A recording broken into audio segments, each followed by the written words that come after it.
en Ciencias Biomédicas, además de ser la directora del programa disciplinario de Inmunología del Instituto de Ciencias Biomédicas de la Facultad de Medicina.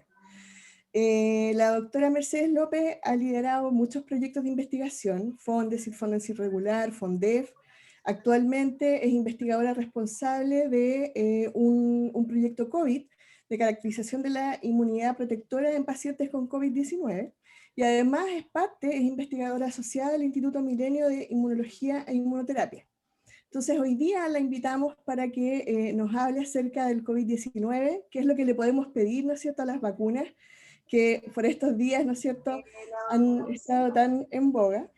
Y bueno, para mí es un placer dejarlo. La doctora Mercedes López es una persona de una tremenda disposición, ha sido reconocida varias veces como mejor docente, ¿no es cierto?, de la Facultad de Medicina, y además es reconocida como una persona de una excelente calidad humana, así que para mí es un gran honor presentarla hoy día. Así que muchas gracias, Mercedes, por aceptar la invitación. No, muchas gracias a ustedes, muchas gracias Galia, una gran amiga, ¿cierto?, de muchos años, así que muchas gracias por la invitación, muchas gracias a Patricio, Fernando, Josefa, a Javiera, por permitir a la Facultad Veterinaria, y bueno, ojalá podamos resolver todas las dudas, ¿cierto?, que nacen a raíz de la pandemia y que nacen a raíz del proceso de inmunización. Yo voy a compartirles la presentación, para que podamos partir ya. Ahí la ven bien, ¿cierto?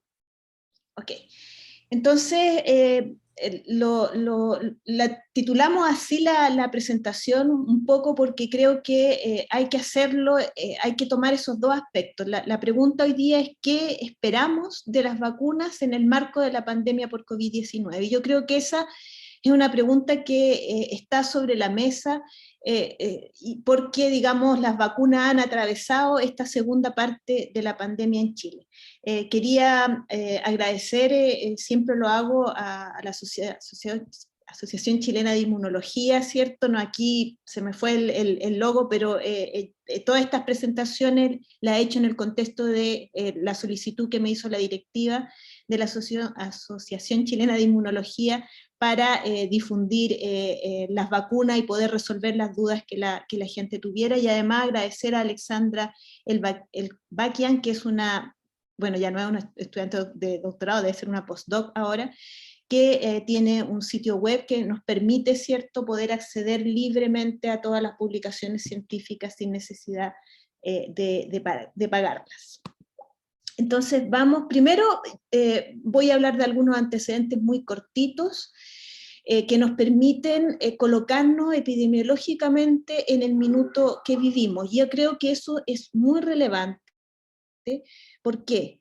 Porque para entender cómo funcionan las vacunas y para tomarlas el peso y valorarlas, tenemos que entender la extrema gravedad de la situación que hoy día tenemos en Chile y en particular en la región metropolitana con la pandemia. Entonces vamos primero. Bueno, esta es la antecesora más reciente de la actual pandemia, que es la pandemia de influenza, que se dio en 1918, aquí ustedes tienen algunas fotos que probablemente ya la habrán visto, ¿cierto? En esta figura ustedes ven la curva de muerte, ¿cierto?, que se dio durante el periodo de pandemia entre los años 1918 y 1919, y aquí una curva poblacional de la población alemana en la época, que están los años, aquí está justamente la época de la pandemia. Hacer notar de que esto que se ve acá también está influenciado notablemente por la Gran Guerra, ¿cierto? En todo caso, la pandemia de influenza significó una gran mortalidad a nivel de Europa fundamentalmente.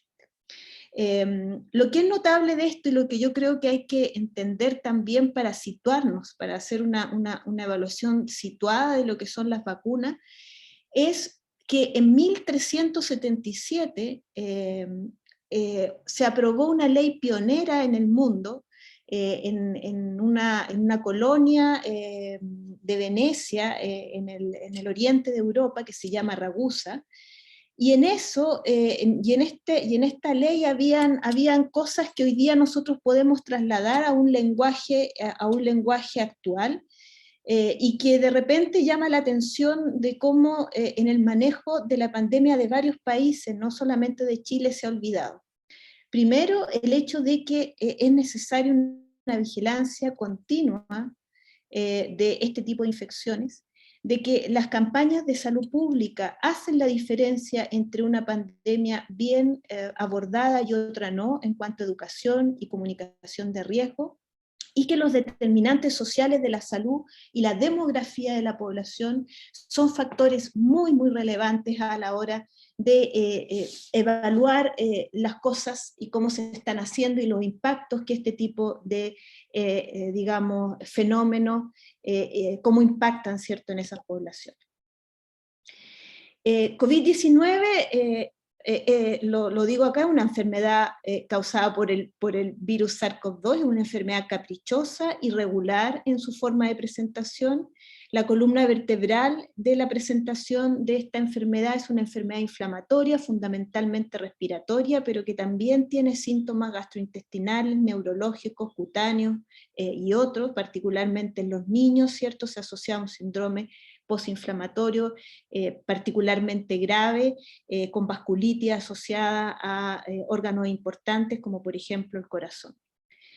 La historia natural del COVID-19, ustedes ya la conocen, un gran porcentaje de los individuos hacen una infección asintomática o leve, un porcentaje más pequeño, de alrededor de un 20% de los afectados, hace una enfermedad un poco más severa, y un 5% de ellos van a ser una enfermedad grave que requiere eventualmente asistencia en unidades de tratamiento intensivo.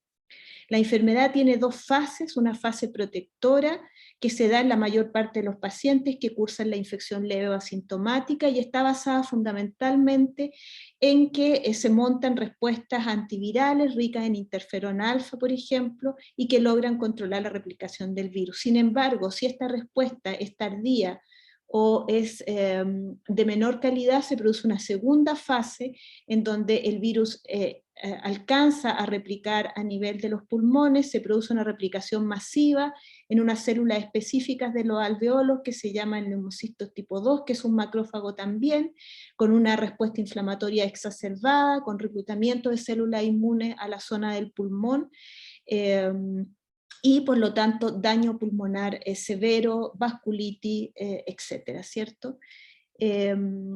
La mayoría de las personas, por lo menos hasta donde sabemos, logra una inmunidad protectora contra el virus que dura hasta el minuto, los reportes superior a 8 meses. Recuerden que llevamos muy poco tiempo con este virus, por lo tanto los reportes, digamos, son acotados. Con esto no quiero decir que la inmunidad protectora dure 8 meses, sino que hasta ahora sabemos que dura 8 meses y probablemente más.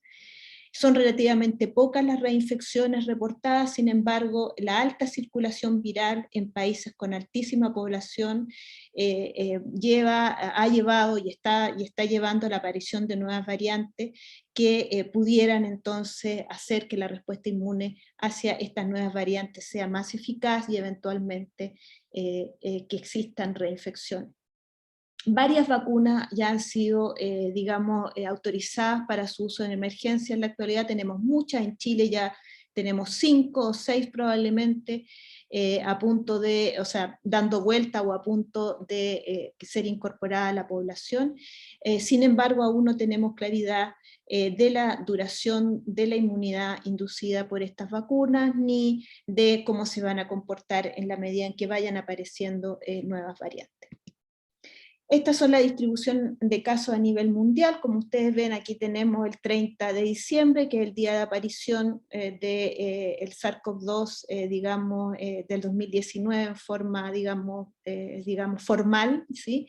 Y ustedes ven cómo se distribuyó muy rápidamente a nivel del mundo entero, y aquí estamos las olas sucesivas que han habido. Llama la atención, obviamente, el hecho de que hay una zona del mundo que se ha mantenido con bajo número de casos, que es fundamentalmente la zona de Asia, que ha mantenido bajo control el virus, ¿sí? Particularmente llama la atención los casos de Nueva Zelanda, Singapur, Australia, ahora Reino Unido, Israel, etc.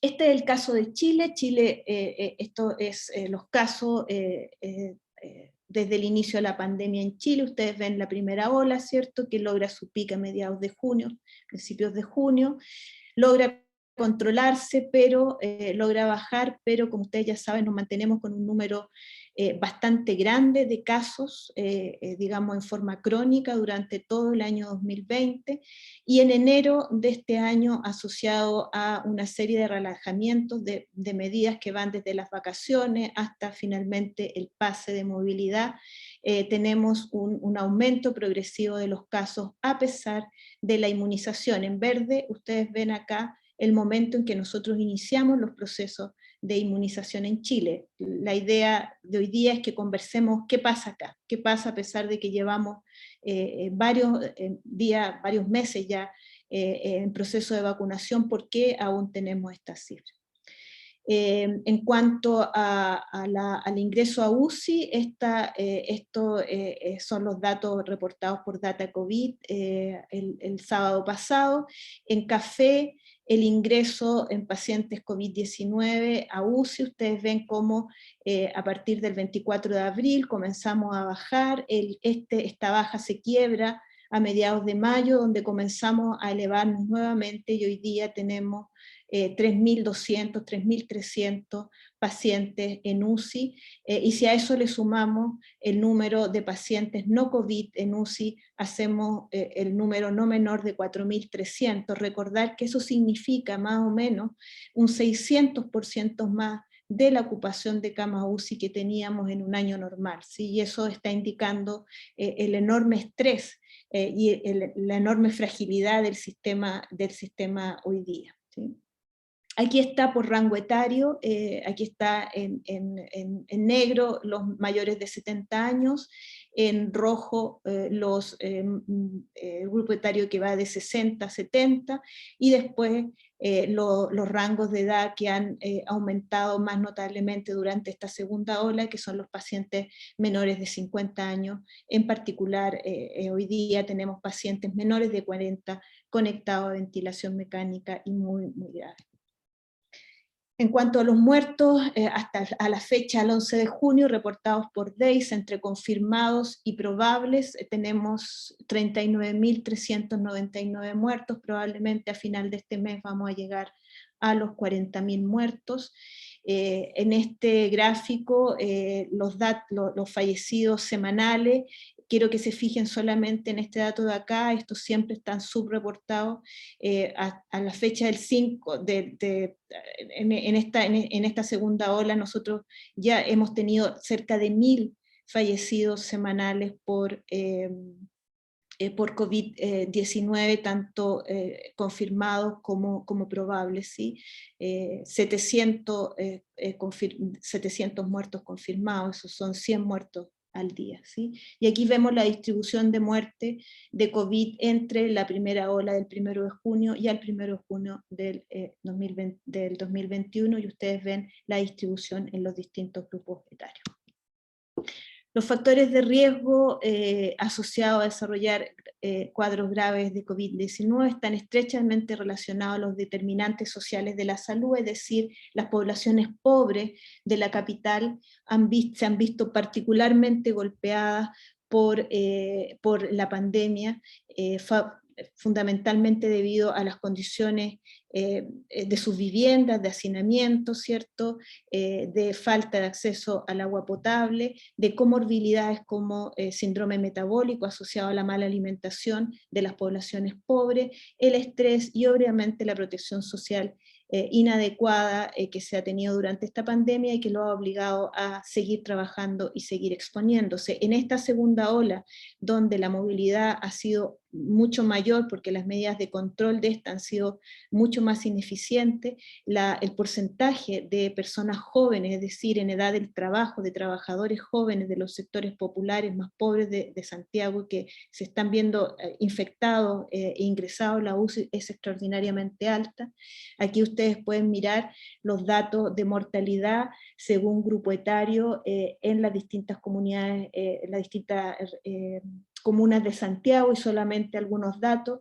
En San Ramón, la población entre 50 y 59 años tiene una tasa de mortalidad 12,1 veces más alta que la población de la misma edad en Lo Barnechea, y cuando vemos la población joven menor de 40 años, hay una tasa de mortalidad 21 veces superior entre Cerro Navia y Vitacura o Lo Barnechea, indicando claramente que la mortalidad, los muertos y probablemente los secuelados van a impactar fundamentalmente a las poblaciones más pobres. Y aquí yo quiero insistir con ustedes que cuando uno dice 40.000 muertos, 100.000 muertos, 100 muertos semanales, pudiera parecer incluso en una cifra extraordinariamente alta, pero algunos pudieran minimizarlo, pero debajo de eso hay un iceberg enorme de personas que están quedando con secuelas respiratorias, neurológicas, musculares, que son muy, muy importantes, y que es la segunda pandemia, la segunda pandemia que vamos a pasar una vez que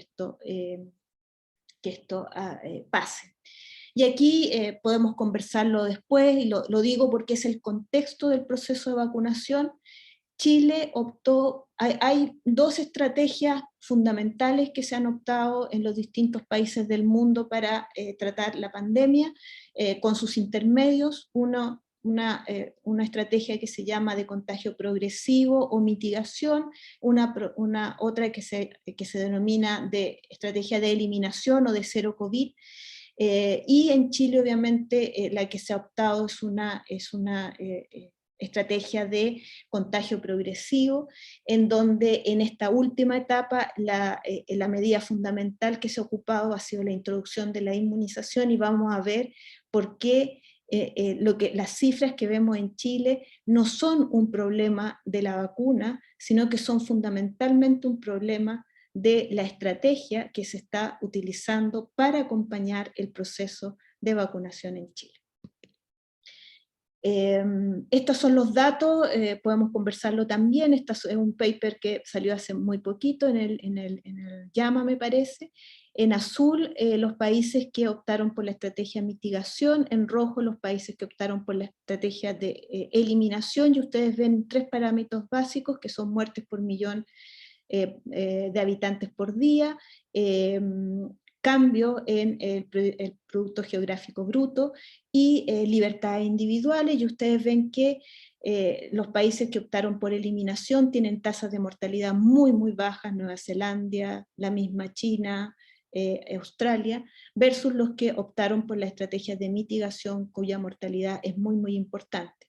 Si vemos en relación a la economía como les fue, los países que optan por la mitigación tienen una caída importante de su Producto Geográfico Bruto, pero que se mantiene durante la pandemia, y se mantiene con poca tendencia a elevarse, a diferencia de los países que optan por eliminación, que si bien bajan también durante la primera ola, empiezan rápidamente a tener una tendencia progresiva al alza, como ustedes ven acá. Y en cuanto a las libertades individuales, lejos de lo que uno podría imaginarse, esta mitigación que lleva a estos lockdowns mal hechos, que uno sale y entra, lleva finalmente a que las libertades individuales sean mucho más restringidas que en los casos de los países que optaron por eliminación. Basta con ver el caso de Nueva Zelanda y Australia, que hoy día están haciendo dentro de su frontera una vida totalmente normal. Entonces vamos a hablar de vacuna. Este es el bicharraco que nos convoca, ¿cierto? El virus SARS-CoV-2 es un miembro de la familia de los coronavirus. Los coronavirus son viejos amigos nuestros. Hay siete miembros de esa familia, 4 de ellos coronavirus estacionales que no nos causan mayores problemas, 3 de ellos, que son el MERS, el SARS y el SARS-CoV-2, nos dieron brotes epidémicos, bueno, hasta que llegó el SARS-CoV-2 que nos dio no solamente un brote epidémico, sino que nos dio esta tremenda pandemia. Este es el virus, como su nombre lo indica, tiene un manto, ¿cierto?, que tiene estas como espículas, que es la proteína S. La proteína S es el principal ligando del receptor AC2, que es el que permite el ingreso del virus a nuestras células, y es además el principal antígeno, es decir, la proteína S es la principal proteína contra la cual está dirigida la respuesta inmune del huésped, ¿sí? Y así, como esa es la más importante, es la proteína que está más expresada en las vacunas, o sea, todas las vacunas hoy día de SARS-CoV-2, contra SARS-CoV-2 de alguna manera utilizan esta proteína como el principal blanco para inducir una respuesta inmune. Y es también, además, el lugar donde se concentran las mutaciones de las variantes de interés. Las variantes de interés son cambios que se van produciendo en el virus SARS-CoV-2 producto de la alta circulación, producto del pasaje de un humano a humano, y que para ser variantes de interés tienen que asociarse a un aumento de la transmisibilidad, un aumento de la infectividad, la posibilidad de que aparezcan reinfecciones y por lo tanto que se altere la respuesta también a las vacunas o que altere la capacidad de los tratamientos que tenemos disponibles. Se han descrito varias variantes, hay varias que están circulando, lamentablemente en Chile debido a la escasa vigilancia genómica que tenemos, no tenemos mucha claridad de cuáles y por dónde están circulando variantes. Nosotros tenemos uno de los números de vigilancia genómica más bajos, digamos, del mundo, ¿sí? Ahí hay un punto muy importante que hay que solucionar prontamente. Estos son algunos resultados nuestros. Con esto quisiera agradecer a la doctora Fabiola Osorio de la Facultad de Medicina y a la doctora María Rosa Bono de la Facultad de Ciencias, que son investigadoras principales del proyecto COVID-19, y aquí mostrarle algunos resultados muy rápidamente, muy preliminares nuestros. Aquí ustedes tienen los individuos controles, los pacientes con COVID moderado, severo y pacientes que están recuperados, ¿sí? Que se están recuperando y que hemos seguido en el tiempo. No tengo los resultados longitudinales porque todavía estamos en esa, pero fundamentalmente ustedes ven lo que ya sabemos. Los individuos que enferman severamente tienen una alta neutrofilia que es mayor que los individuos con enfermedad moderada y que es mayor que los individuos que se están recuperando. Lo mismo ocurre con el porcentaje de eosinófilos y basófilos. Cuando ustedes ven la respuesta inmune celular, ustedes tienen lo esperado. Quiero que se fijen en los linfocitos T, CD8 y CD4. Ustedes tienen aquí, tenemos pacientes severos que se han seguido longitudinalmente, el tiempo 1 cuando ingresan al UPC, la R cuando ya egresan del hospital, y ustedes ven que hay una baja importante de los linfocitos TCD8 y una recuperación lenta, y que se logra cuando ya están de alta estos pacientes. Lo mismo pasa con los linfocitos TCD8 activados. Ustedes tienen que se activan durante hospitalización y después bajan hasta que llegan a niveles normales cuando están recuperados, y lo mismo pasa con la exhaustividad. Y a este otro lado, la típica respuesta de anticuerpos de estos pacientes. Ustedes tienen una rápida, aquí tienen individuos sanos, con enfermedad moderada, con enfermedad severa y convaleciente. En cuanto a la IgM, ustedes tienen una rápida alza de la IgM cuando los pacientes son infectados, que baja prontamente, y después ustedes tienen empieza a aparecer los anticuerpos de clase IgG, que son variables en cuanto a cantidad, son variables en los distintos sujetos, tanto moderados, severos como convalecientes, pero lo importante es que se fijen acá muchos pacientes tienen excelentes títulos de anticuerpos IgG al alza, pero estos excelentes títulos no son una regla en los pacientes. Hay pacientes que tienen un título mayor y otros pacientes que tienen un título menor. Recordar que el título de anticuerpos de clase IgG lo único que está indicando es que hay contacto con el virus, no está indicando necesariamente que este paciente de acá esté más protegido con respecto a este de acá. Muy bien, entonces vacunas. Las vacunas fueron primeramente desarrolladas en China, ¿sí? Y fueron desarrolladas muy antes que Jenner desarrollara la vacuna. Y fueron desarrolladas más o menos el año 2500 antes de Cristo. Entonces, cuando hablamos de vacunación tenemos que hablar de que en el año 2550 antes de Cristo se incorporó en China un proceso, una metodología que se llamó la variolización, ¿ya? La variolización era una técnica que se utilizaba en esos países en los cuales se tomaban de las pústulas de los individuos que tenían viruela leve y se introducía a sujetos sanos. La idea era desarrollar en ellos la viruela leve y con eso proteger a las personas de enfermarse con la viruela grave, ¿ya?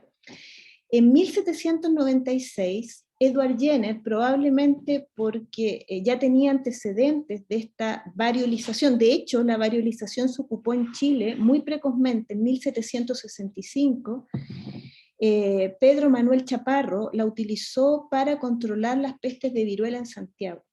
¿Okay? Eso fue muy interesante, incluso antes de la llegada de la vacuna, que se realizó en 1800, en la primera década de 1800, impulsado por la corona española a las colonias chilenas, a las colonias americanas, ¿sí?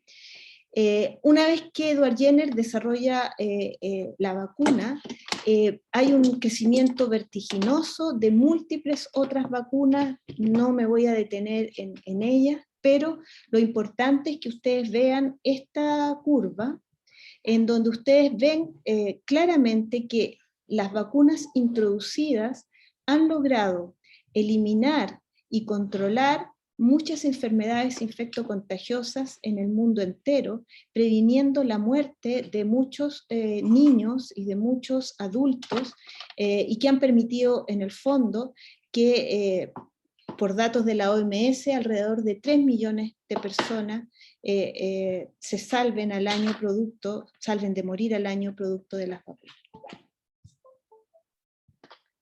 ¿Qué es una vacuna? Una vacuna es una suspensión de microorganismos atenuados, inactivos o muertos, fracciones de los mismos, partículas proteicas o partes de su material genético que al ser administrados inducen una respuesta inmune en las personas y previenen la enfermedad contra la que está dirigida. Ahora, aquí hay que hacer un primer alto, porque cuando uno habla de prevenir la enfermedad, uno puede hablar de que las vacunas pueden prevenir el contagio y de esa manera prevenir la enfermedad, o pueden prevenir la enfermedad, o pueden prevenir la enfermedad grave y la muerte, ¿sí? Y eso va a depender del tipo de patógeno y de la plataforma en la cual la vacuna está hecha.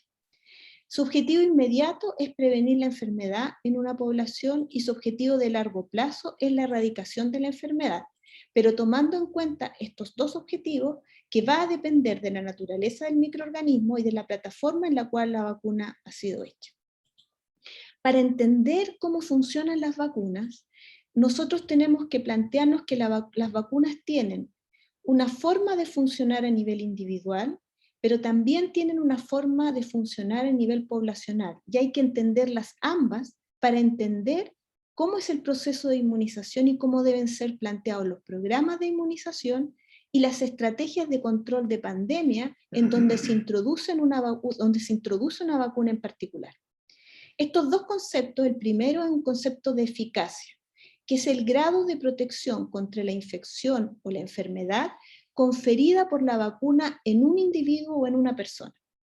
Y para eso se desarrolla un estudio de casos versus control, es decir, se toma un grupo al cual se vacuna, se toma otro grupo al cual no se vacuna o se coloca otra vacuna, ¿sí? Y se mide la eficacia para controlar el contagio, la enfermedad en ambos grupos, ¿sí?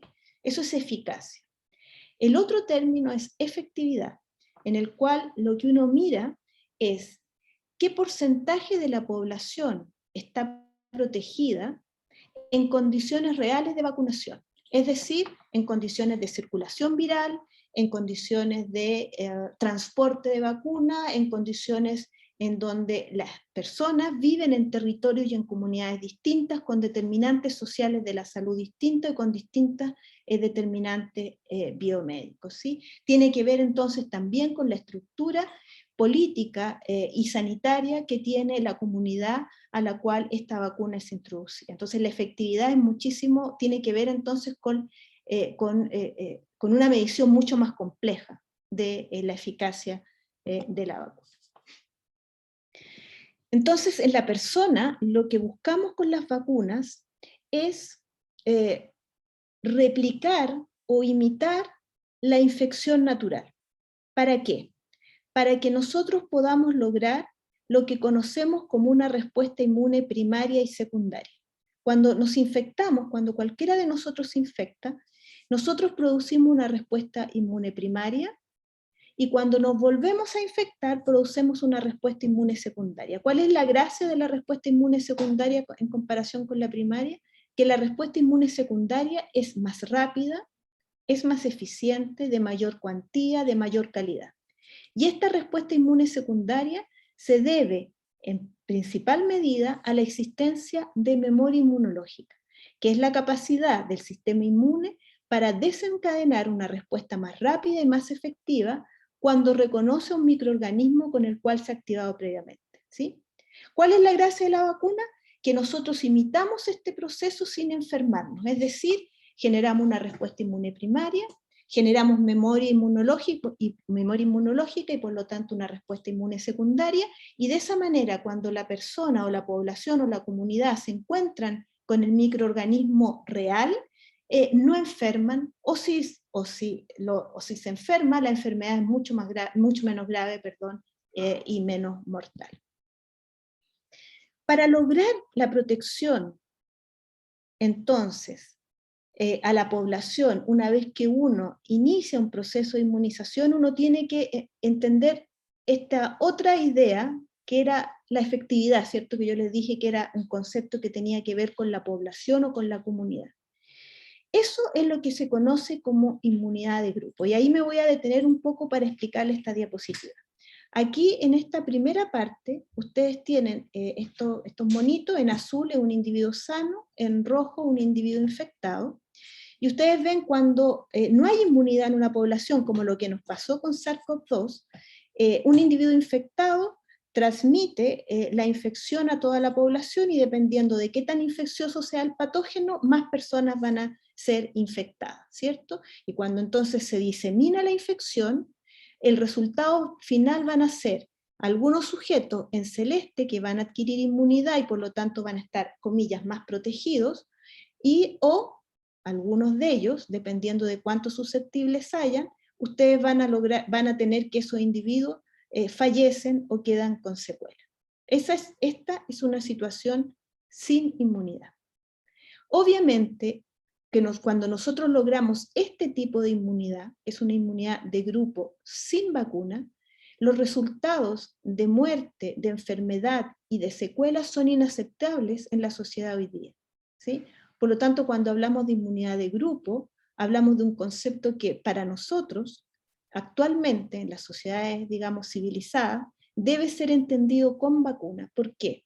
Porque lo que hace la vacuna es inmunizar a varias personas de esta población, de manera que la posibilidad de que un individuo infectado encuentre un susceptible que por cualquier motivo, ya sea porque la vacuna no prendió en él, porque él tiene un sistema inmune más deteriorado, o por cualquier motivo está susceptible a la infección, sea prácticamente cero, ¿sí? Y la inmunidad de grupo va a depender del número de personas que nos vacunemos. Pero no solamente de eso, también va a depender de la eficacia de la vacuna que estemos utilizando y de la cantidad de virus que esté circulando en el medio, ¿sí? Mientras menos población haya, mientras menos eficaz sea la vacuna y mientras más virus haya circulando, la posibilidad de llegar a inmunidad de grupo es mucho más lenta y es mucho más difícil.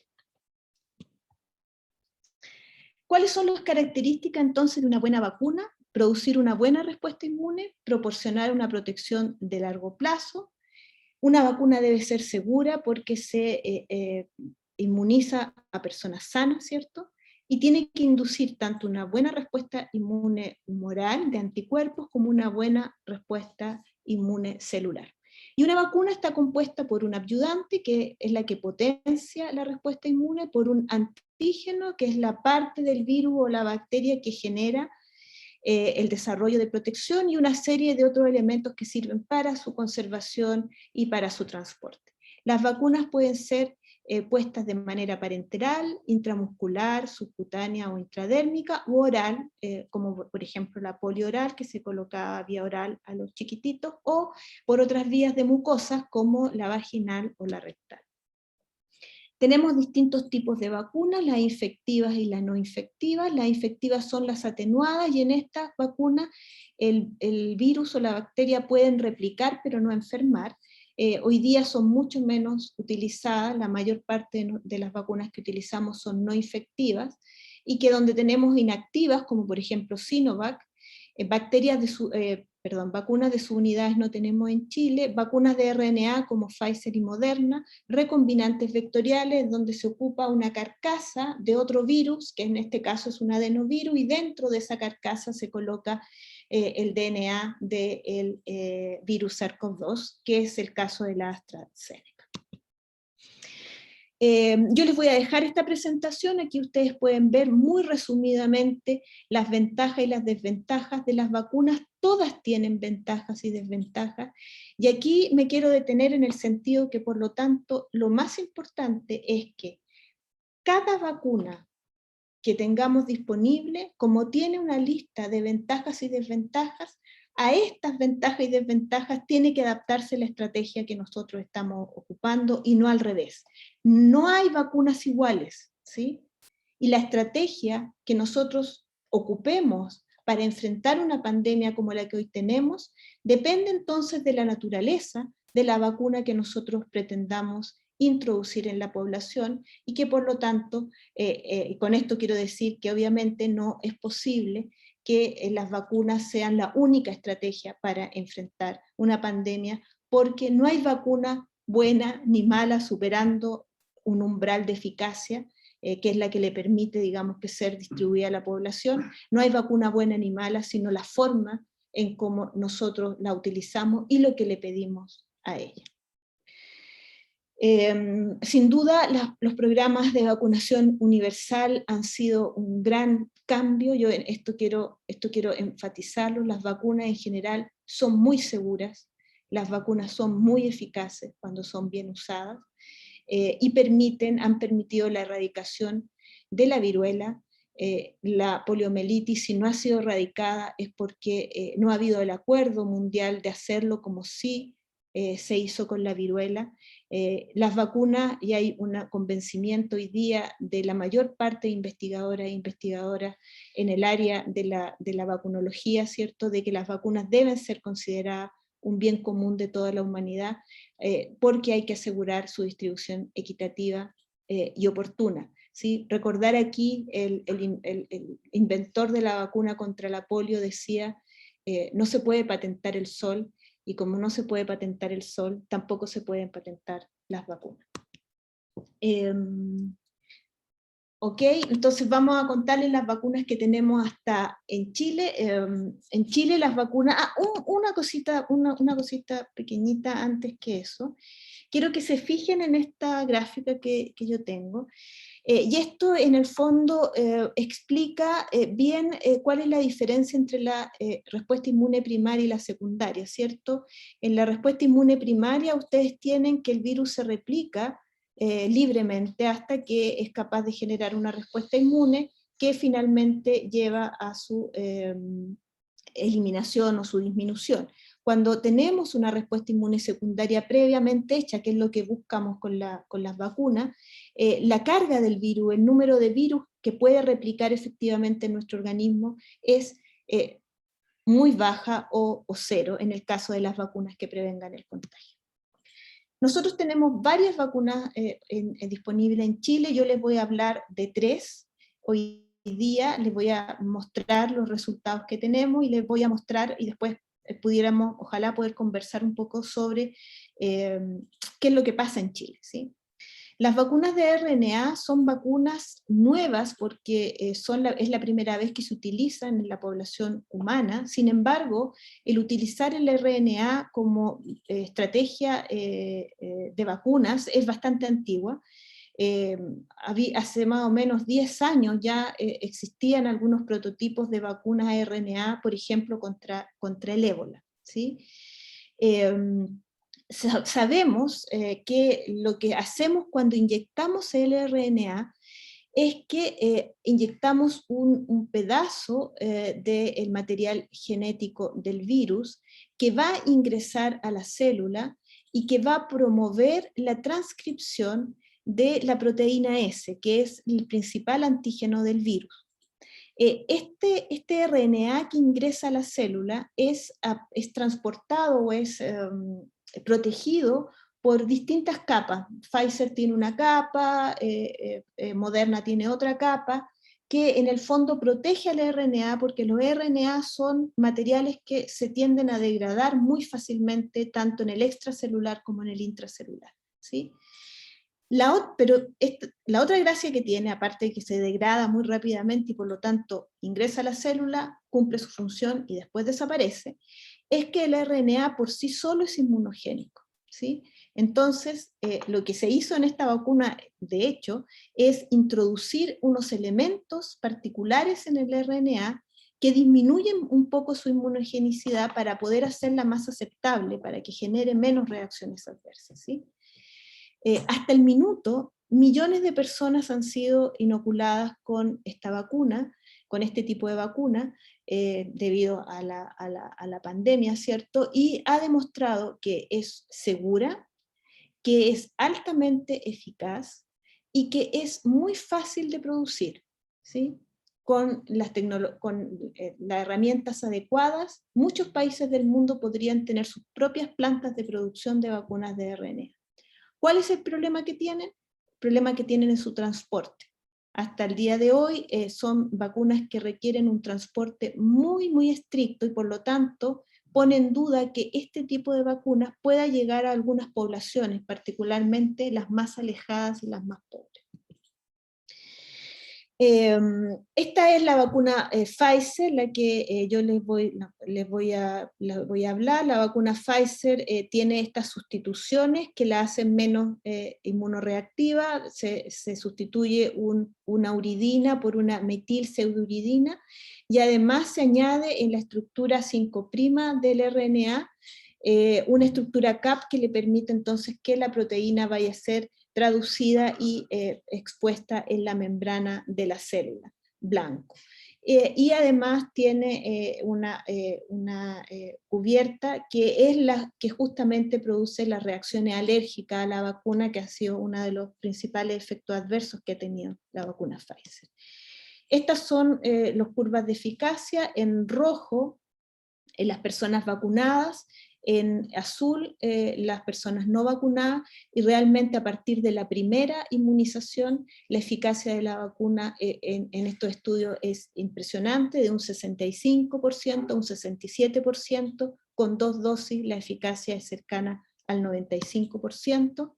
Aquí los datos de efectividad, estos son Esto se hizo en Israel, ¿cierto?, donde se vacunó con esta vacuna a toda la población, y ustedes ven que es increíble el corte que se hace con los vacunados con respecto a la infección documentada, es decir, el contagio, el COVID sintomático, el COVID severo y el COVID moderado, y en rojo los no vacunados, en azul los vacunados, y ustedes ven que los resultados son impresionante. Esta es una vacuna que, por lo menos con los datos que tenemos hasta ahora, se confirma que previene el contagio.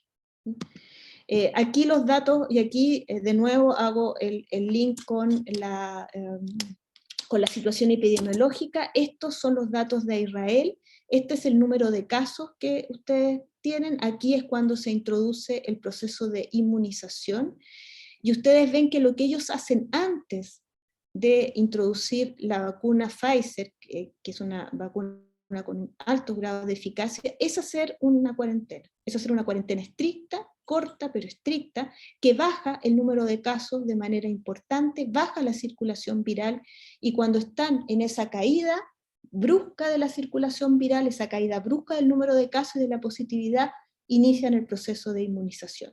Y hoy día Israel tiene números muy bajos de casos, casi cero, y el problema que tienen es que en esta estrategia ellos no iniciaron la inmunización paralela a la comunidad palestina, ¿cierto? Con lo cual obviamente el virus sigue circulando por ahí, y ahí ese es un problema que tiene la estrategia que utilizaron, pero en términos de hacer en la cuarentena, bajar la positividad, bajar el número de casos, introducir la inmunización, fue una estrategia perfecta para que la vacuna tuviera un nicho, una posibilidad, una ventana para poder actuar en su máxima, para dar todo lo que esa vacuna puede dar.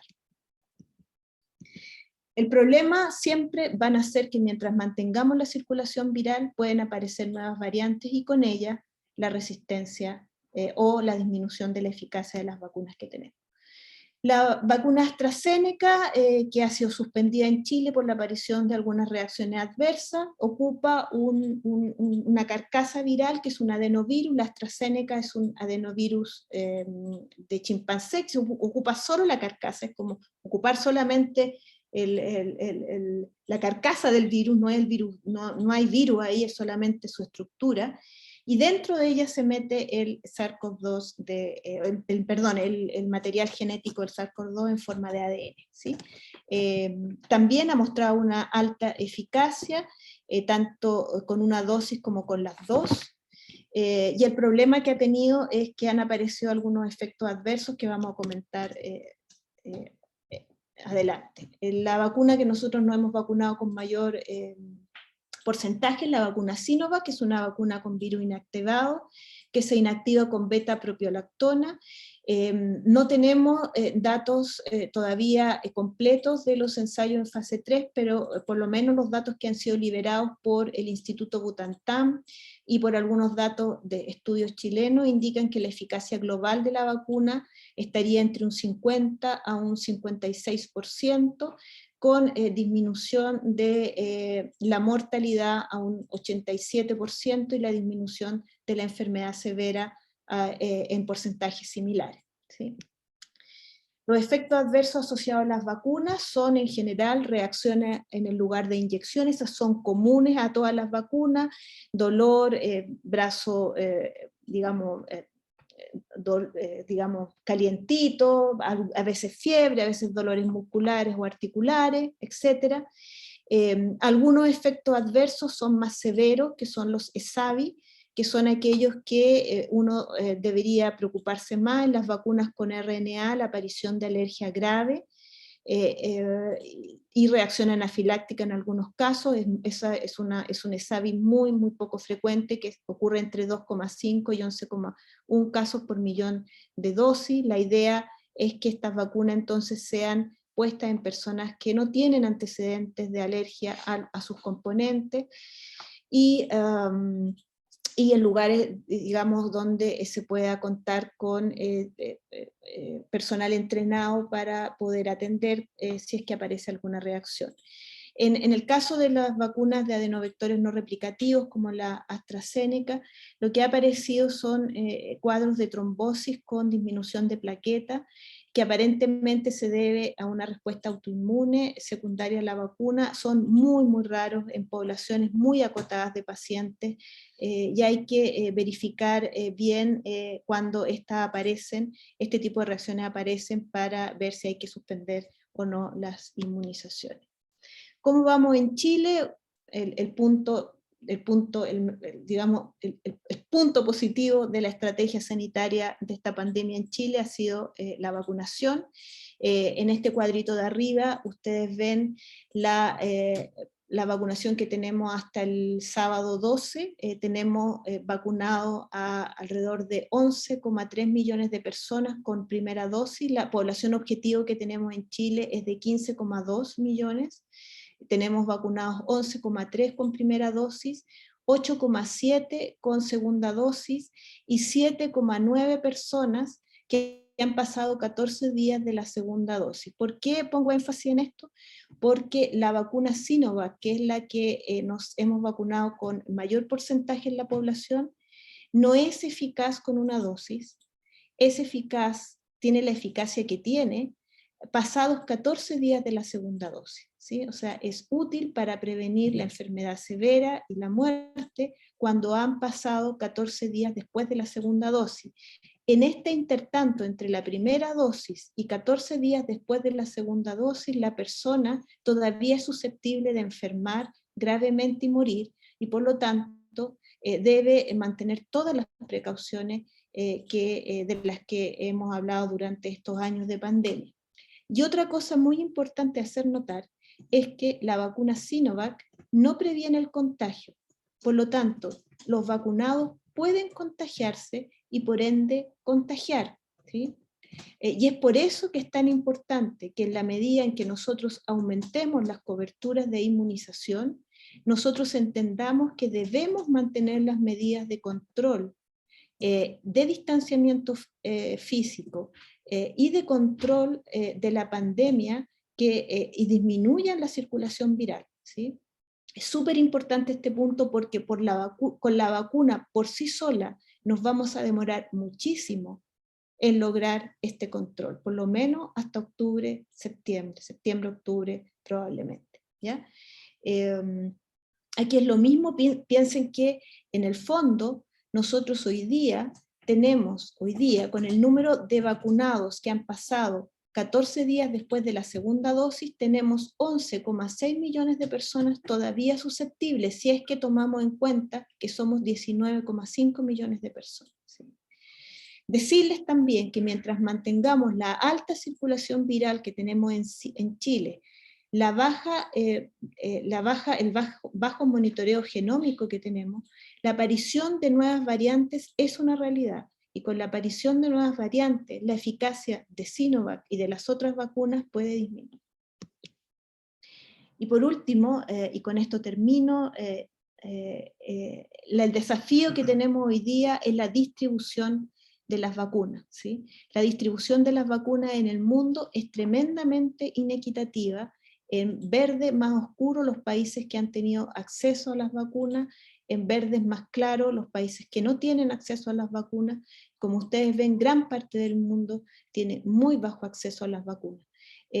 Los colores que están en esta parte del globo no los tomen en cuenta porque en esta parte del globo tienen controlada la pandemia y por lo tanto están procediendo a vacunar muy lentamente a su población porque no es ese el problema que tienen, ¿sí? El problema está acá y en Europa con una pandemia en donde se ha colocado en las vacunas la responsabilidad mayor para contenerla. Y en los países que sí se ha hecho bien, que habiendo tenido una estrategia de mitigación, optaron por, en una segunda oportunidad, al introducir las vacunas, poder controlar la pandemia, como Reino Unido e Israel, cambiaron radicalmente su estrategia hacia una estrategia de eliminación o cero COVID, acompañada con los procesos de inmunización. Y por último, decirles que la tarea que tenemos hoy día todos es entender que una pandemia no se trata con una sola capa. Esto me lo enseñó la profesora Sandra Cortés, que es la estrategia del queso, ¿cierto? En que el virus está acá, nosotros estamos acá, y los orificios del queso es por donde se mete el virus. No nos basta con tapar algunos hoyos, no nos basta solo con vacunar, no nos basta solo con distanciarnos físicamente, tenemos que hacerlo todo, y hoy día el llamado, especialmente en la región metropolitana, es a aumentar la cobertura de inmunización. Tenemos que vacunarnos, tenemos todos que ir a vacunarnos para aumentar el número de personas que están menos susceptibles a la enfermedad grave y a la muerte. La misma vacuna va a disminuir la circulación del virus, pero tenemos que ayudarla, tenemos que mantener el distanciamiento físico y las medidas de control de la movilidad para que podamos llegar, para que podamos controlar esto de una vez por todas. Y con eso termino y espero poder resolver las preguntas que tengan.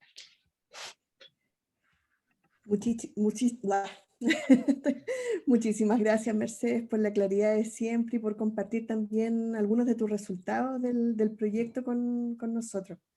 Así que te agradecemos mucho la buena disposición. No sé, Patricio, si hay preguntas en el chat. Hola, no hay preguntas en el chat, pero yo tengo dos preguntas particularmente aprovechando esta instancia. La primera, doctora López, bueno, agradecer la presentación muy clara, en realidad que se establecen ahí unos conceptos clave para promover la vacunación de las personas. La primera es esto de los determinantes sociales, que se ve como muy crítico, ¿no? Esta diferencia en la letalidad del virus dependiendo de los estratos sociales. ¿Cómo lo podríamos explicar asumiendo que somos genéticamente idénticos? ¿Ya? Supongamos que las poblaciones son genéticamente idénticas de todas las comunas de Santiago, por lo tanto tendríamos en teoría la misma susceptibilidad frente al virus. ¿Por qué entonces el determinante social contribuye a la letalidad? Por una parte esa es una pregunta. Y la otra, ¿cuál sería la proyección en base a este escenario? ¿Viene una tercera dosis? ¿Va a ser necesaria una revacunación anual con las nuevas variantes? ¿Cómo se prospecta eso? Lo primero, en cuanto a los determinantes sociales, a nosotros lo primero que nos pasan cuando hacemos el curso de medicina es que el cambio más importante que ocurre en la salud de las personas es cuando se incorpora el alcantarillado y el agua potable, ¿sí? Ese es uno de los cambios más brutales en la salud de las personas. Y es porque las condiciones sociales en las que viven las personas determinan en el fondo riesgos biomédicos. Voy a poner un ejemplo. Sabemos que el virus ataca con mayor letalidad a las personas que tienen una condición que se llama síndrome metabólico, que es una triada de obesidad, diabetes e hipertensión. El síndrome metabólico se produce en personas fundamentalmente mal alimentadas, ¿sí? Y uno tiene de repente como la idea de que las poblaciones pobres están mal alimentadas a la baja, pero la verdad en Chile es que en las poblaciones pobres, especialmente en la región metropolitana, están mal alimentadas al alza, es decir, la comida chatarra es muchísimo más barata que la comida saludable y por lo tanto los niveles de obesidad y de sobrepeso en la población infantil, por ejemplo, son abismantes. Entonces ahí ya tienes como una mala alimentación debido a las malas condiciones socioeconómicas de las personas lleva entonces a una mayor probabilidad de enfermar gravemente. El otro caso, por ejemplo, es el del hacinamiento de las viviendas, ¿cierto? Sabemos también que la carga viral, el número de partículas virales que tú respiras, está asociado a una enfermedad más severa. Mientras más hacinado esté un hogar, la probabilidad de que la carga del virus en ese hogar sea más alta también existe. De nuevo tenemos entonces una realidad socioeconómica que impacta en una realidad en salud. Y el último ejemplo es el más brutal, ¿cierto? Si tú tienes en Santiago, realmente tú tienes una movilidad de los trabajadores que va desde las comunas populares a las comunas más ricas, así se mueve. La gente muchas veces tiene que atravesar 2 o 3 comunas para llegar a la zona centro y oriente, que es donde están los servicios, ¿sí? Esas personas sufren todos los riesgos, ¿sí? El transporte público, yo creo que todos ustedes han visto cómo viene el Transantiago, donde están oreja con oreja, o sea, el distanciamiento físico de 1,5 metros no existe para esas personas. Esas personas no tienen la posibilidad de hacer teletrabajo como tenemos nosotros. Las personas no tienen oportunidad de decir que no porque tienen que comer. Y como ya sabemos, las ayudas del gobierno han llegado muy, muy tarde. Entonces, ahí tienes otra razón, ¿cierto?, por la cual estas poblaciones tienen estos índices que son brutales, ¿sí? Y probablemente son más brutales ahora porque ha impactado mucho más brutalmente a la población joven esta segunda ola, ¿sí? Por la alta movilidad. Recuerden que la primera ola nosotros no tuvimos movilidad casi, porque la cuarentena fue tarde, pero bien, más o menos la gente, pero en esta segunda ola, ni siquiera la misma autoridad ha, digamos, respetado sus mismas normas del paso a paso, entonces no hay tal. Queda mucho por ver y yo creo que los datos que vamos a tener a posteriori van a ser muy dramáticos y vamos a tener que sacar lecciones muy, muy, muy, muy claras.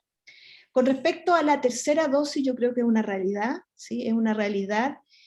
Probablemente parte de lo que está ocurriendo, y esto lo digo, digamos, no estando segura de eso, especulando, pero es probable que haya una variante circulando en la región metropolitana que esté dando cuenta de las cifras que estamos viendo. Y eso indica de que las vacunas, hay algunos antecedentes ya de que las vacunas no son igualmente eficaces para todas las variantes. Nosotros no sabemos realmente qué variantes están circulando a Chile porque, como les dije, la vigilancia genómica no es tal. Hacemos un testeo azaroso en el aeropuerto y ustedes comprenderán que eso no es lo que necesitamos. Nosotros necesitamos ir a los sitios donde están ocurriendo los brotes para poder determinar cuáles son las variantes que están produciendo esos brotes. No podemos sustentar la vigilancia genómica en lo que hacemos a nivel del aeropuerto. Por lo tanto, probablemente vamos a tener una tercera dosis de vacuna. Hay algunos estudios ya bastante encaminados en que hablan de combinación de vacunas, ¿cierto?, de distintos tipos de vacunas, porque hay que también ponerse en el lugar de que no tenemos, o sea, yo les mostré cómo está el panorama de las vacunas. Hay lugares, por ejemplo, en la India, que es el principal productor de vacunas del mundo, que no tiene acceso a las vacunas que produce. Por lo tanto, nosotros no podemos, digamos, decir, mira, oye, yo quiero la Pfizer, ¿no? Nosotros tenemos las que tenemos y tenemos entonces que adaptar la estrategia a las vacunas que tenemos, ¿sí? La vacuna Sinovac es una vacuna que tiene una eficacia relativa, no es una eficacia como la de la Pfizer o como la que acaban de publicar de Novavax, pero obviamente es una vacuna que nos protege, ¿sí? Que nos protege de la enfermedad grave y de la muerte, no 100%, porque en biología ni en medicina hay nada 100%, pero nos protege. Entonces, lo que necesitamos es seguir vacunándonos y seguir presionando para que se tomen las medidas de control de la circulación viral, de manera de poder apurar y de poder ver los resultados de este proceso. Muchas gracias. Gracias, Mercedes. Tenemos pedida la palabra el doctor Fredes. Sí, hola, gracias. Mercedes, también agradezco la oportunidad, agradezco la presentación espectacular, aclaraste bastantes cositas que yo tenía en mente. Sin embargo, hoy día me surge una gran duda, que es lo que la subsecretaria anunció, esto de que a los menores de 30 años, no recuerdo la edad, pero en realidad, pero a partir de los 23 parece que recibieron la primera dosis de la AstraZeneca, van a poder recibir ahora en reemplazo la Pfizer, pero por lo que vi el tipo de vacuna es distinta, Sí. y entonces ¿cómo pueden llegar y cambiar? Y como que da la sensación de que van a colocar una dosis y con eso completarían su proceso. Lo lógico sería pensar que deberían ponerse las 2 dosis de Pfizer para tener alguna buena respuesta, o no es así? Esa sería Mira, no he leído, porque eso ocurrió hoy día, no he leído las explicaciones de la subsecretaria ni del comité de inmunizaciones, o sea, el comité de expertos de inmunizaciones que explican la razón de esto. Lo que sí puedo decirte es que hay algunas publicaciones que han salido, que hemos visto en la asociación, en la SOCHIN, digamos, que hemos visto en la última semana, en donde se han estado combinando vacunas. ¿Sí? Se han estado combinando, se han expuesto una dosis de una vacuna y otras dosis de otra vacuna, y se está evaluando respuesta inmune. No tengo claro, no tengo aquí a lo mejor Galia me puede ayudar, pero me parece que no ha estado publicada la combinación AstraZeneca-Pfizer, pero por lo menos en las otras combinaciones se ha mostrado que se desarrolla una respuesta inmune muy interesante en la combinación, ¿sí? Pero me gustaría, antes de poder dar una opinión en un tema tan sensible como ese, poder saber las razones que tiene la autoridad sanitaria para haberlo hecho, ¿sí? Espero, digamos, que pueda explicitarlo de manera conveniente, digamos, porque es muy importante, porque mira, yo voy a ser bien sincera, yo decía que en Chile no tenemos grandes grupos de antivacunas, ¿sí? En Chile nosotros tenemos una historia de inmunizaciones, tenemos coberturas que han sido muy buenas, pero naturalmente la gente tiene consultas, la gente tiene preguntas, la gente tiene inquietudes, nosotros que somos académicos las tenemos también, y entonces el problema que ha habido es que ha habido una comunicación en torno a las vacunas muy, muy desastrosa, es mi opinión, ¿sí? En donde se le ha pedido a las vacunas que sean milagros, ¿cierto? Que sean varitas mágicas para controlar lo que por las medidas sanitarias debió de haberse controlado antes, ¿sí? Las vacunas no son un escudo a todo evento, ¿no? De hecho, si uno ve, no sé, por las películas que le gusta ver a los niños, ¿cierto? Avengers, uno sabe que incluso la mejor nave espacial, con el mejor escudo posible, si tú la estás bombardeando constantemente, obviamente que ese escudo va a caer. Entonces, por más excelente que sea la vacuna que tengamos, no sacamos nada si no cambiamos la estrategia. Además tenemos una vacuna, que es la que tenemos, que es la Sinovac, que es una vacuna que tiene una eficacia menor que el resto, y por lo tanto la autoridad sanitaria tiene que ocupar esa vacuna en el marco de una estrategia inteligente, entendiendo las ventajas y desventajas que esta tiene, ¿sí? Correcto.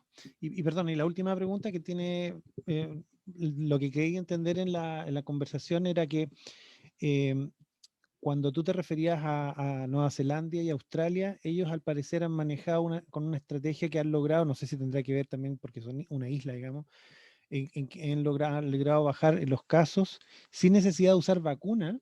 No, claro, de hecho, ellos no están vacunados ahora, creo que, me parece que incluso en Australia llevan el 5% de la población vacunada, más o menos. Correcto. Ellos lograron, lo que pasa es que ellos tomaron la estrategia de eliminación. Ahora, ojo, Chile, si tú lo piensas, Chile también es casi una isla. Nosotros tenemos un solo aeropuerto y tenemos unas entradas por el norte que pudimos haber controlado perfectamente. ¿Sí? Tiene que ver con la estrategia. ¿Sí? Sí. La estrategia en Chile que se utilizó desde el comienzo es una estrategia de contagio progresivo, o sea, que en el fondo el virus circulara. Y yo creo que ese ha sido el gran error. No fue el único país, otros países lo asumieron igual, pero hay otros países que recapacitaron cuando tuvieron la vacuna, por ejemplo el Reino Unido. Nosotros tuvimos 2 oportunidades para controlar esto y no la ocupamos. Esperamos que en este tercer tiempo, ocupando la jerga futbolística, tengamos un poquito más de habilidad para poder controlar esto. Correcto, muchas gracias. Muchas gracias, Mercedes. Patricio tiene levantada la mano y parece que también tenemos preguntas en el chat de Sí, YouTube. yo quería precisamente eso, expresar las consultas que hay en YouTube. Doctora López, hay varias preguntas, voy a tratar de resumir. ¿Alguna opinión sobre la propuesta del Colegio Médico? No sé si la vio, que se socializó, y a lo mejor algún análisis que contraste con el tema del carnet de movilidad. ¿Qué opinión le merece eso?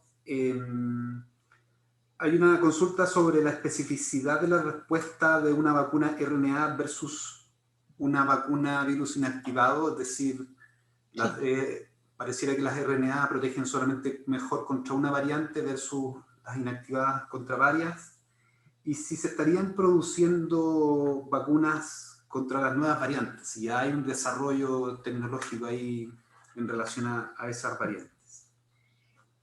Con respecto a la primera, a mí me parece que la propuesta del Colmet va en la dirección correcta. O sea, yo creo que ellos proponen claramente una estrategia de eliminación Perdón, Fernando. Charla también. ¿Ah? Claro, había puesto un mensaje, pero parece que se borró con el tema. No, pero es que se tiene que haber borrado porque me salí en el chat. El doctor Fredes está en otra reunión en conjunto conmigo. Ahí está, ahí ya lo silencié, ya. Entonces, la propuesta Colmet, ya. Entonces, la propuesta Colmet es una propuesta que a mí me parece que va en la dirección correcta, va en la dirección de eliminación, de cambio de estrategia, de eliminación del virus. Una parte notable es cómo ellos plantean las estrategias de cuarentena.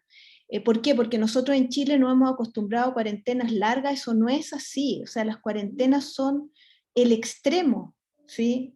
Uno llega a las cuarentenas como un extremo cuando una pandemia está en total descontrol, y el objetivo de una pandemia, de la cuarentena, es la disminución rápida del número de casos y de positividad. Y para eso, una cuarentena tiene que ser de corto tiempo y muy estricta. Y por lo tanto tienen que ser acompañadas con las medidas sociales adecuadas para aquello, que son bien amplias, y por lo tanto no es solamente de resorte del Ministerio de Salud, sino que es resorte de la intersectorialidad, ¿cierto?, de una serie de ministerios. A mí me parece que el Colmet ha demostrado, ¿cierto?, cómo puede ser un actor propositivo, y que obviamente debería ser tomado en cuenta. No solamente trae eso, ¿cierto? Trae muchas otras propuestas, cambio de gobernanza de la pandemia, etc. Yo sugiero leerla, ¿sí? Sugiero leerla porque me parece que va en la dirección correcta. Con respecto a la especificidad, efectivamente las vacunas RNA están dirigidas están producidas para que la respuesta inmune se dirija en contra de la proteína S, que es el principal antígeno del virus, ¿sí? Y no solamente contra la proteína S, sino contra un segmento de la proteína S que es el de interés, que es el segmento RBD, que es el segmento que se une al receptor AC2. ¿Por qué? Esto tiene una razón y una racional.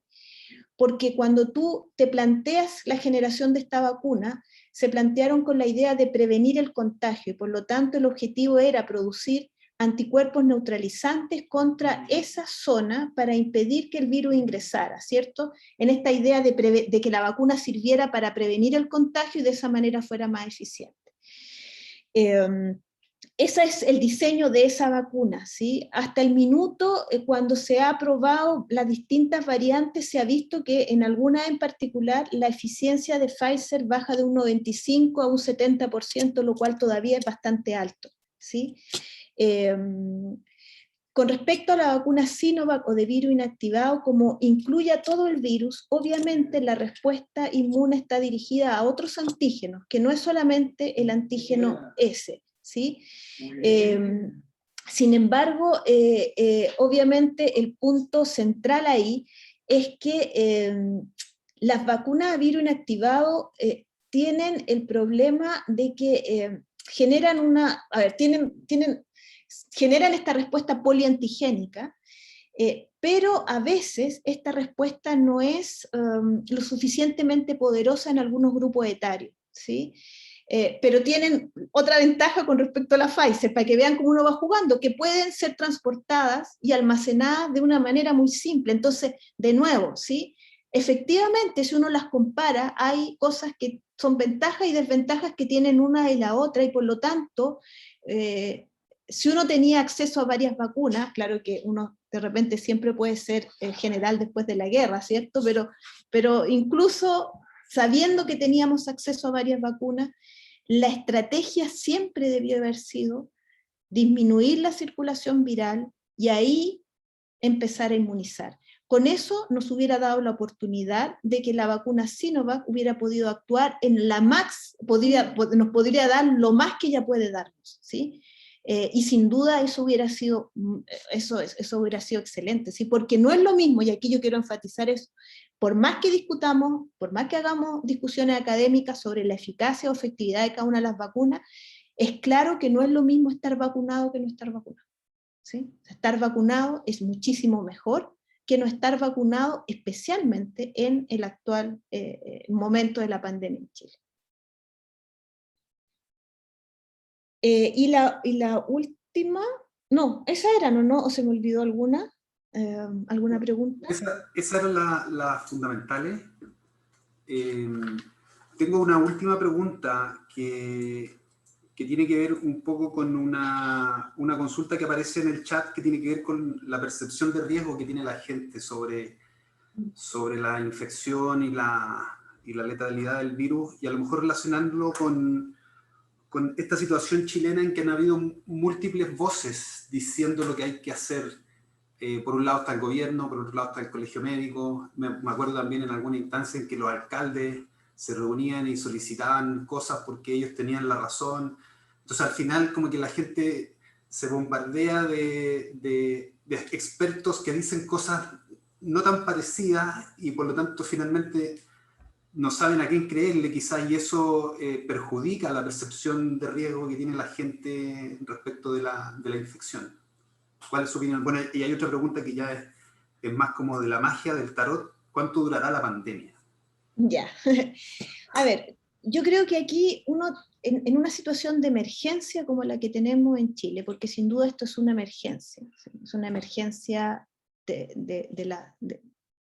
similar a un terremoto, similar a un maremoto, ¿cierto? Solamente que, como lo decían en Data COVID el sábado pasado, de largo aliento, una emergencia lenta, ¿sí? Se requiere entonces de una autoridad que sea muy clara y que analice la situación en que está parada en todo su valor, ¿sí? Y aquí yo de nuevo, la Galia me conoce, voy a ser bien clara. Este gobierno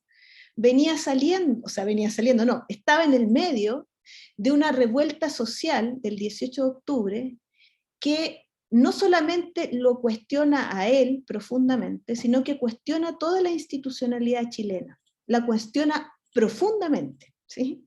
Y de hecho el cuestionamiento ha sido tan profundo que se ha mantenido a pesar de la pandemia. Entonces, primero eso, con niveles de credibilidad muy, muy bajos en la población. Entonces, la autoridad lo que tenía que haber hecho en ese minuto es haber dado cuenta de aquello y haber entendido que el gobierno de la pandemia o la gobernanza de la pandemia tenía que haber sido desde un principio incorporando todas las voces, de manera de poder dar a la población la seguridad y la confianza de que lo que se estaba haciendo, lo que se estaba proponiendo, tenía como única misión poder controlar la emergencia que estábamos viviendo.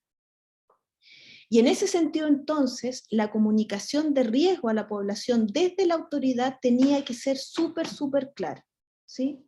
Y eso es lo que nos ha faltado durante toda la pandemia. Yo creo que la comunicación de riesgo ha sido, yo creo que de las peores cosas, así como las vacunas fueron de las cosas positivas, la comunicación de riesgo ha sido de las peores, porque tú no puedes... tú no puedes en una emergencia como esta mostrar una autoridad sanitaria que sea contradictoria, que no cumpla lo que ella misma dice, que culpabilice a la población, o sea, que le diga, ustedes no deben salir y a la vez les dé pases, ¿me entiende? Entonces, es como cuando uno tiene un niño, ¿cierto? A ti te dicen que a los niños tú no puedes comunicar o hablar con los niños dándole mensajes contradictorios porque la gente, digamos, se confunde.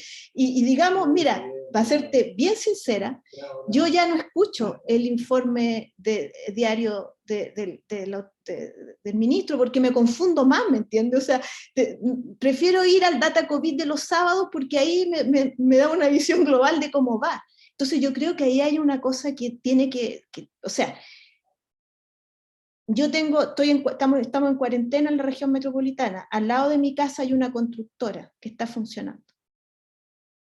No hay comunicación de riesgo posible con eso, ¿me entiendes? O sea, ¿cómo tú le dices que no hagan fiesta? O sea, que vayan a trabajar y no hagan fiesta. ¿Sí? ¿Cuándo va a terminar esto? Canals, de la Escuela de Salud Pública, dice que si es que nos esforzamos en vacunarnos, y si es que se toman medidas adecuadas, por lo menos algunas, que se tomen algunas, podremos estar empezando a ver alguna luz al final del túnel en octubre de este año, ¿sí? Pero lo mismo decía yo en septiembre del año pasado, ¿sí? Por lo tanto, la verdad es que no lo sabemos.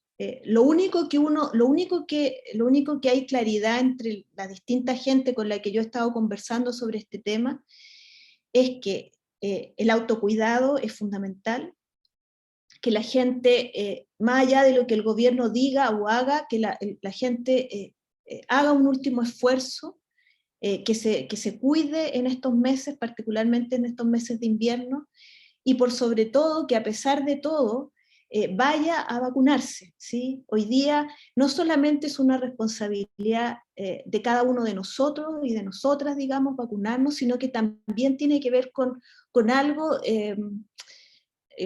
bueno, voy a ser igual de nuevo, así como soy, que se levantó en la revuelta, ¿sí? En la revuelta se habló de un país más justo, más solidario, en un país que fuera menos individual. Entonces, recordando esas banderas que se levantaron en la revuelta, eso que está sobre la mesa, no sé, todos estos meses, hoy día no solamente tenemos que vacunarnos por nosotros, sino que por solidaridad con el resto, ¿sí?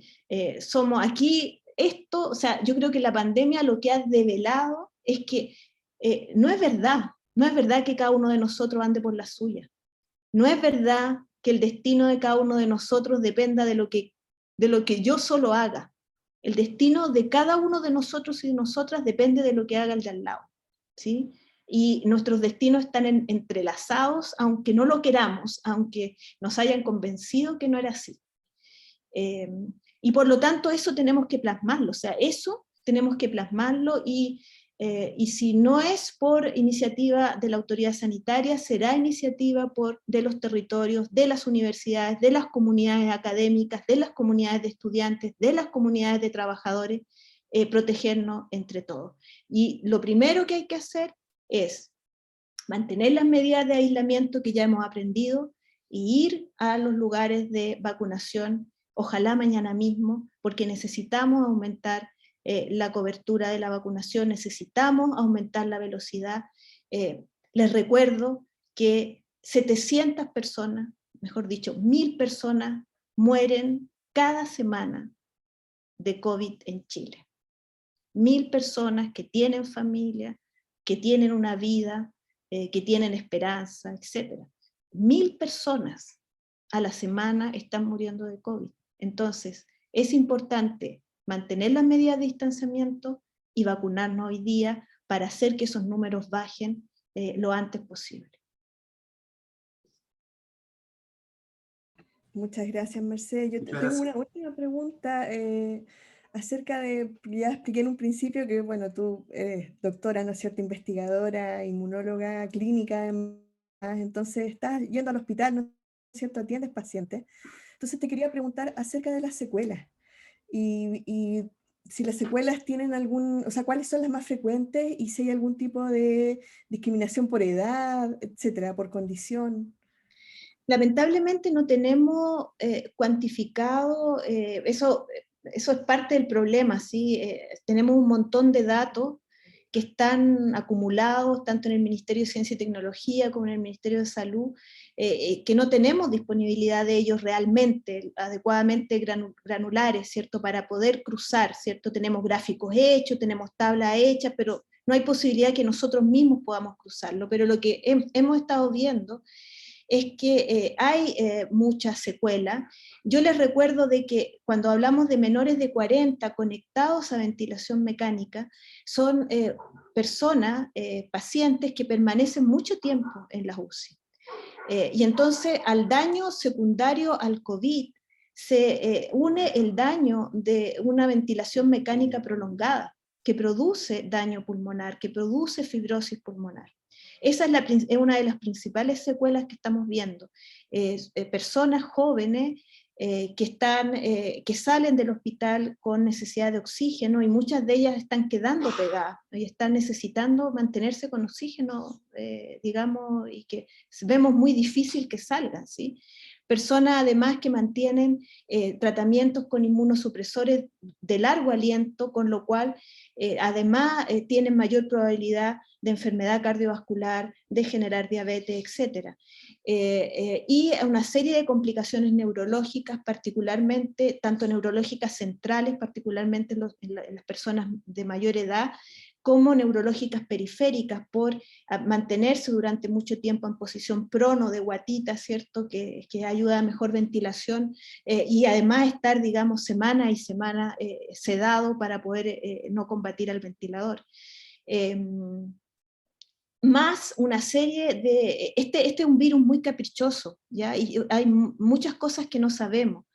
El COVID de largo plazo se da incluso en pacientes que han tenido COVID-19 leve y que se mantienen con sintomatología posterior, cansancio, dolores musculares, dolores articulares, etc.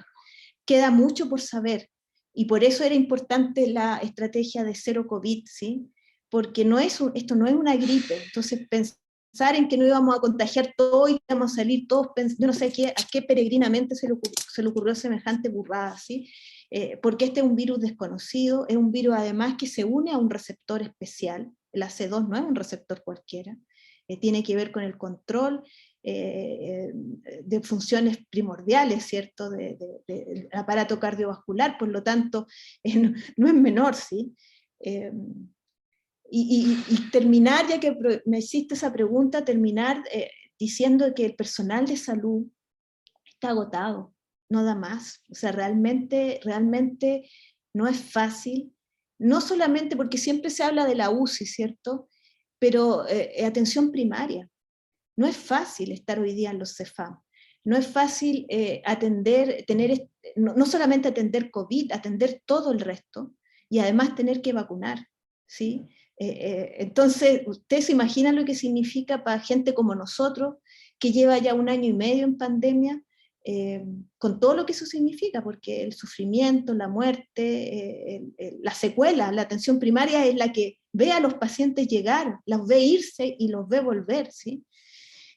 Por lo tanto, yo creo que es fundamental que de nuevo nosotros de alguna manera activemos de nuevo los mecanismos de solidaridad que están ahí, por ahí en algún lado, ¿cierto? Que son innatos en el ser humano, y ponerlo a funcionar, porque para lo que resta lo necesitamos urgentemente. Muchas gracias, Mercedes. No sé si hay más preguntas, Patricio, en el chat, ¿no? Sí, hay más preguntas, pero yo creo que ya estamos pasaditos un poco en la hora, y creo que ha sido muy informativa la charla y la respuesta de la doctora López. Muchas gracias, doctora Muchas López. gracias a ustedes por invitarme, y quedo a su disposición si se requiere que les pueda contar algo más. Encantada de venir a conversar con ustedes.